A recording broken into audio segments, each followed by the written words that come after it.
Good morning दोस्तों, future vision online class में आपका हार्दिक स्वागत है। देखिए, कल की वीडियो में जो हमने पिछली वीडियो थी वहाँ हमने संख्या पद्धति के बारे में, संख्याओं के बारे में डिस्कस किया था। अब संख्याओं के बारे में डिस्कस करने के बाद में जो संख्याओं को लिखने की विभिन्न प्रणालियाँ थीं, दो प्रणालियों पर मैंने बात की थी। पहली थी दार्शनिक प्रणाली, जिसे भारतीय अरबी प्रणाली भी कहते हैं। दूसरी थी अंतर्राष्ट्रीय प्रणाली या अंतर्राष्ट्रीय पद्धति। उसी क्रम में अब अगला टॉपिक संख्या पद्धति का इकाई अंक का निर्धारण करना। इकाई अंक का निर्धारण करना।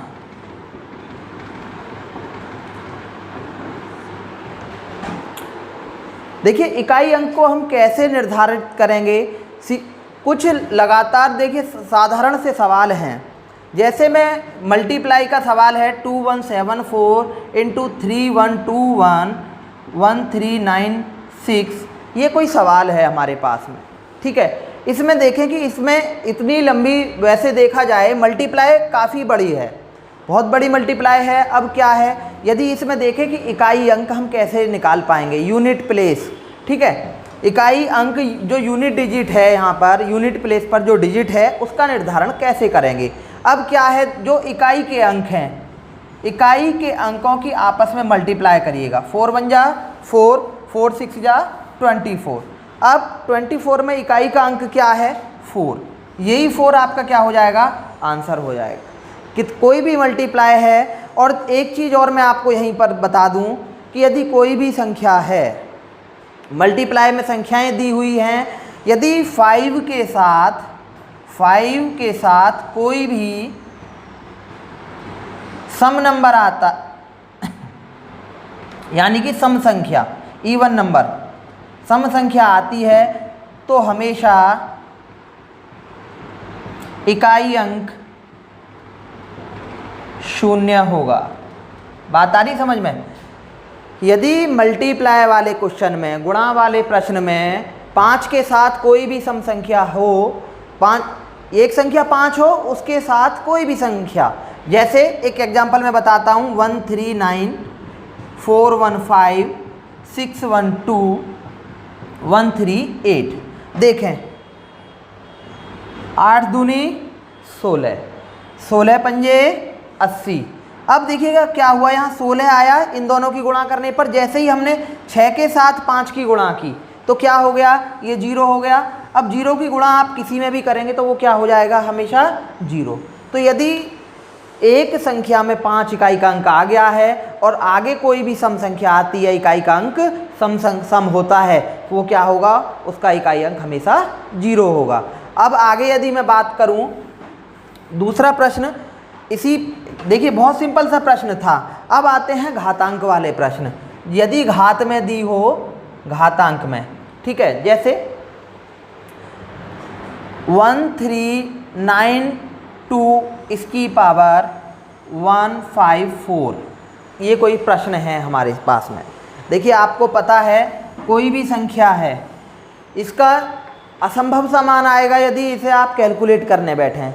1392 की पावर 154, इसको आप कैलकुलेट करने बैठें तो बहुत असंभव सा मान आएगा, ठीक है। इसे निकालने का जो घातांक वाले प्रश्न में इकाई का अंक निकालने का तरीका है वो मैं आपको बता देता हूँ। बहुत आसान सा प्रश्न है। अब देखिएगा, इसके 2 स्टेप बहुत आसान से। पहला स्टेप देखिए, ये जो है ये यहाँ पर क्या है, संख्या, और ऊपर वाली संख्या को बोलते हैं हम घातांक, यानी कि घात का अंक। देखिए पहला स्टेप है, घात को 4 से भाग दें। जो घात है उसको 4 से भाग दें। दूसरा स्टेप क्या है, जो शेष बचता है, जो शेष बचता है, शेष को संख्या के इकाई अंक पर घात के रूप में लिख दें। 2 स्टेप बहुत आसान से, घात को 4 से भाग दें, जो शेष बचता है शेष को संख्या के इकाई अंक पर घात के रूप में लिख दें। अब हमारा कोई प्रश्न था ये, ये एग्जाम्पल था। एग्जाम्पल क्या है? 1392 1392, इसकी पावर 154। अब किसको भाग देना है? घात को। घात 154 है। अब यहीं मैं आपको बता देता हूँ, आगे भी हम बात करेंगे, एक रूल्स ऑफ डिविजिबिलिटी है, विभाज्यता के नियम। वहाँ क्या होता है, 4 का नियम कहता है कि संख्या कितनी भी बड़ी हो, केवल अंतिम 2 अंकों में जो इकाई और दहाई से मिलकर बनी हुई संख्या है उसको 4 से भाग दे लें। जो इकाई और दहाई से मिलकर बनी हुई है, पूरी से भाग देंगे तो समय लग जाएगा, तो उसको समय को बचाने के लिए ये आगे मैं डिस्कस करूँगा जो विभाज्यता के नियम हैं, कैसे विभाज्यता के नियमों में क्या है। 4 का नियम क्या है? जो संख्या दहाई और इकाई अंक से मिलकर बनी है, 54 है, 4 से भाग लगाइएगा।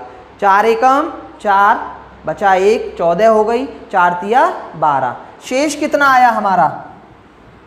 शेष 2 आया। पहला स्टेप कंप्लीट हो गया। जो शेष बचता है संख्या को इकाई अंक, संख्या का इकाई अंक क्या है? 2। 2 की घात 2 क्या आया? 4। 2 की घात 2 का मतलब क्या आया? 4। इस जो संख्या थी, ये पूरी जो प्रश्न में संख्या दी हुई थी, इस प्रश्न में 1392 की घात 154 में जो इकाई का अंक है वो क्या आएगा? 4 आएगा। अब बहुत सारे लोगों को प्रश्न होगा, दोस्तों आप लोगों को उत्सुकता भी होगी कि ये 4 से ही भाग क्यों दे रहे हैं, 6 से क्यों नहीं दिया, 2 से क्यों नहीं दिया, 8 से क्यों नहीं दिया?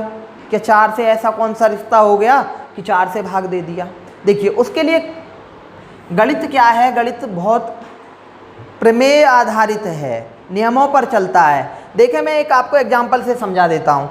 यदि हम 2 की घात आराम से लिखें, 2 की घात 1, 2 की घात 2, 2 की घात 3, 2 की घात 4, 2 की घात 5, 2 की घात 6, 2 की घात 7, और 3 की घात 1, 3 की घात 2, 3 की घात 3, 3 की घात 4, 3 की घात 5, 3 की घात 6, यही इन 2 से समझ लीजिएगा। 2 की घात 1 का मान 2, इसका मान 4, इसका 8, इसका 16, इसका 32, इसका 64, इसका 128। 3 की घात 1 का मान 3, इसका मान 9, इसका मान 27, इसका मान 81, इसका मान 243 और इसका मान 729। आगे भी लिखना चाहो तो लिख सकते हो 2187। ये क्यों लिखे, ये आपको समझाने के लिए। इकाई अंक पर आप गौर दीजिएगा, 2 है यहाँ पर, 1 2 3 4। अब आप देख रहे हैं प्रत्येक चौथी संख्या, उसमें क्या इकाई का अंक वही रिपीट होता है प्रत्येक चौथी संख्या में। यदि आप आगे बात करेंगे ना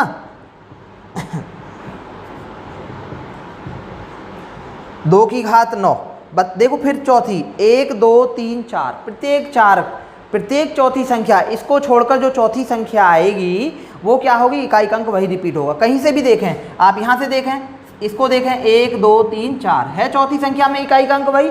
तो प्रत्येक में घातांक वाले प्रश्न में चौथी संख्या पर जो चौथी घात होती है संख्या की, आगे क्रमागत में वही इकाई का अंक आ जाता है, रिपीट होता है। इसलिए किससे भाग देते हैं? 4 से भाग देते हैं। अब यहीं पर मैं आपको बता दूं, अब ऐसी भी कंडीशन बन सकती है। देखिए प्रश्न में ये प्रश्न था, अब आगे क्या कंडीशन बन सकती है? कभी कभी अभी शेष बच गया, आप सोचें भैया शेष ही ना बचे तब क्या होगा। जैसे एक प्रश्न मैं लिखूँ आपके सामने 1894, इसकी पावर 1824, कोई एक प्रश्न है, ठीक है, कोई भी प्रश्न है। अब इसमें संख्या ये है, घात ये है, घात हमें 4 से भाग दिया, 4 की घात कितना आएगा, ये 4 से भाग दिया, इसमें ही तो भाग देना है। तो क्या बचा? शेष कितना बचा? अब की बार शेष बचता है 0। क्लियर हुआ भैया? अब जैसे ही शेष 0 बचता है तो एक आप नोट करके बात लिख लें भैया, यदि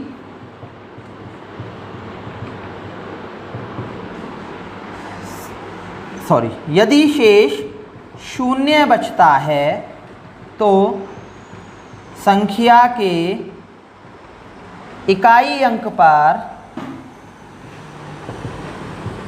घात के रूप में 4 लिखते हैं। कितना लिखते हैं? 4। ठीक है, अब देखो यहाँ से 0 बचा था तो 4 की घात 4 लिखा जाएगा। 4 की घात 4 का मतलब 4 गुणे 4 गुणे 4 गुणे 4, यही तो होगा। 4 चौक 16 और 4 चौक 16। अब इस प्रश्न में इकाई इकाई की गुणा कर लें, 6 छंग 36, क्या आंसर आ गया। अब ये 36 टोटल आया। अब इसमें से इकाई का अंक की तो पूछा है, 6 और इकाई का। क्लियर हो गया होगा। यदि अब आगे बात करें, दूसरा पॉइंट और लिखें। देखिए एक चीज़ और में यहीं 4 वाले प्रश्न में देखिए होने को, इन्हें आपको याद करना पड़ेगा, बहुत सारी चीज़ें हो सकती हैं। जो 4 है, यदि घात सम बचती है, यदि घात सम आती है यहाँ पर, तो इकाई का अंक हमेशा 6 आएगा। ठीक है,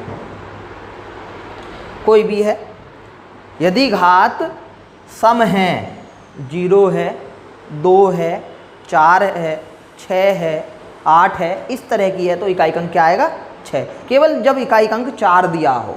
और यदि विषम है तो इकाई का अंक भैया सेम रहेगा, 4 ही आएगा। यदि घात विषम है तो क्या रहेगा, 4 रहेगा। जैसे मैं बात करूं 144 इसकी पावर 131, भाग दीजिएगा 3 आएगा। अब क्या है, आसानी से हो जाएगा, घात कैसी है, विषम है, तो बस 4 आएगा भैया। ट्रिक बन गई, आराम से याद हो पाएगी। जैसे और प्रश्न लिखूं 194 इसकी पावर 136, ये है। अब क्या होगा, इसमें क्या आना है, अब घात कैसी है, घात सम है, जब घात सम है तो भैया 6 आए। 4 वाले यदि इकाई का अंक 4 है, यदि इकाई का अंक 4 है और घात सम है, तो हमेशा आंसर इकाई का अंक 6 रहेगा, और घात विषम है तो हमेशा क्या रहेगा, 4 रहेगा। ये नियम फॉलो नहीं करने आपको।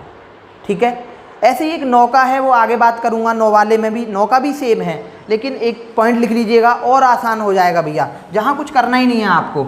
ठीक है, एक ये नोट हो गया। दूसरा आपको इम्पोर्टेंट सा नोट है, यदि संख्या के इकाई के अंक 0, 1, 5 और 6 हों, तो 6 हों तथा घात कुछ भी हो, तो संख्या के इकाई अंक में क्रमशः कोई परिवर्तन नहीं होगा।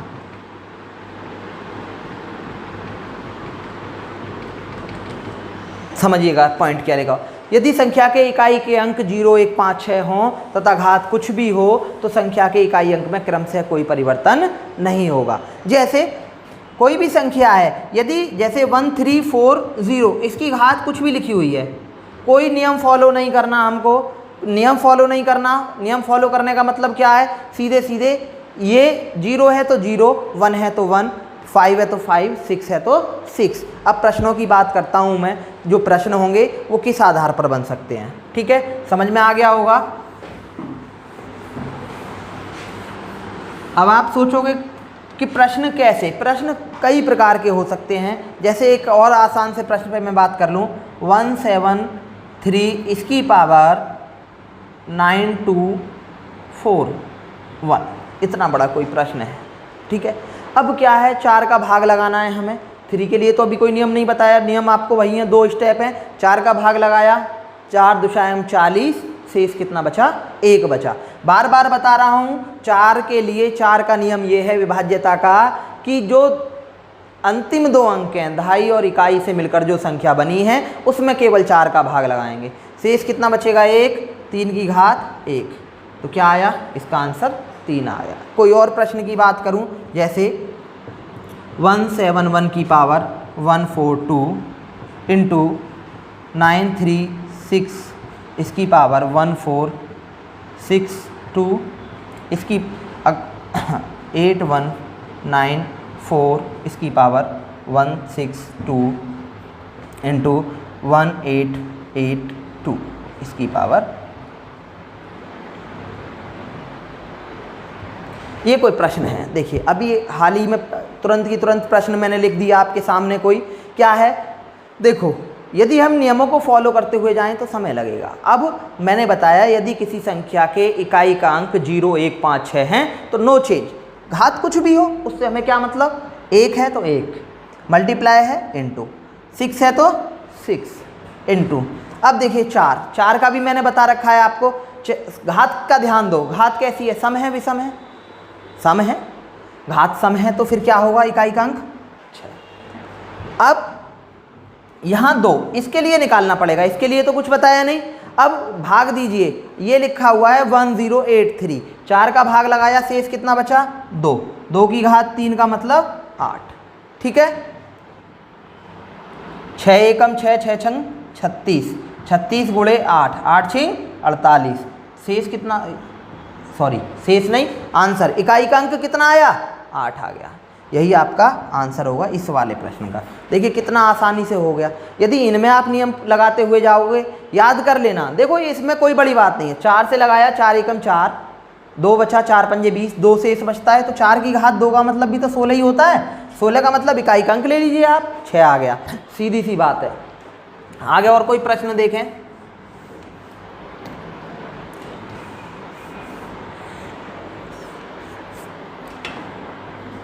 दो की घात 5 प्लस 3 की घात 5 प्लस 4 की घात 5 प्लस 5 की घात 5 प्लस 6 की घात 5 और डॉट डॉट डॉट 10 की घात 5 में इकाई का अंक।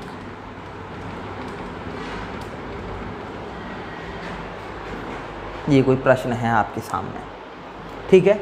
कोई भी हो सकता है, 10 तक कहे या आगे मैं बात करूं 30 तक कहे, 25 तक कहे, जहां तक भी कहे, ठीक है। ये प्रश्न आप देखिएगा कुछ अलग तरह का प्रश्न है।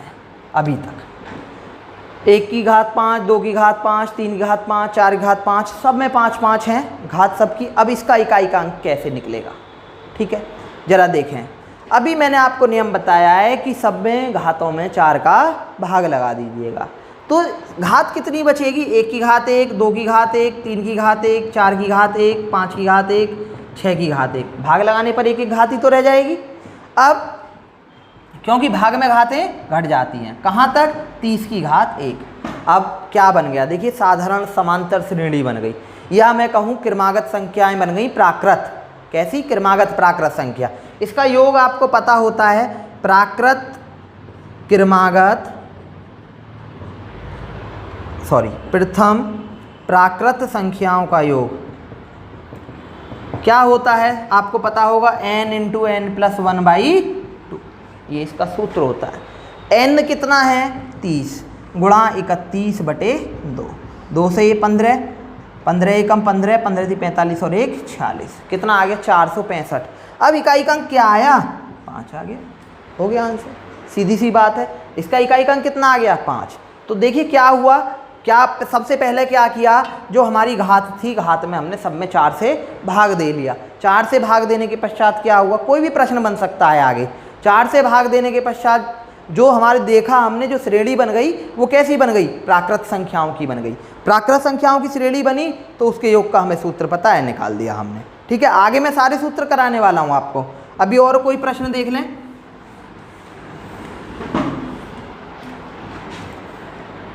3 की पावर 13 की पावर 56 माइनस 156 कर लीजिएगा इसको। 3 की पावर 158 और 7 की पावर 93। ये कोई प्रश्न है, मैं इसमें इकाई का अंक बताना है आपने।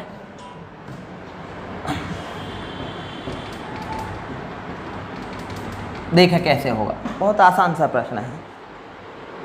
भाग दिया पहले, 3 की घात कितना बचेगा, 4 से इसमें 58 में भाग दिया, 4 से भाग दे रहे हैं, 4 एकम 4, 4 चौक 16, शेष बचा 2, तो 3 की घात 2। क्या किया, 158 में 4 से भाग दिया, तो पूरे में नहीं देते, मैंने बताया इसमें दे लें बस। शेष कितना बचा, 2 ही तो बचेगा, शेष 2 बचा, शेष को यहाँ लिख दिया माइनस। अब इसमें भाग दिया, क्या बचा, 7 की घात 1, यही तो बचा। अब 3 की घात 2 का मान 9 और 7 की घात 1 का मान 7, तो कितना आएगा इकाई का अंक, सीधी सी बात है। इकाई का अंक कितना आ गया, 2 आ गया, ठीक है। अब इकाई का अंक मैं जहाँ तक समझता हूँ आप लोगों को अच्छे से समझ में आ गया होगा।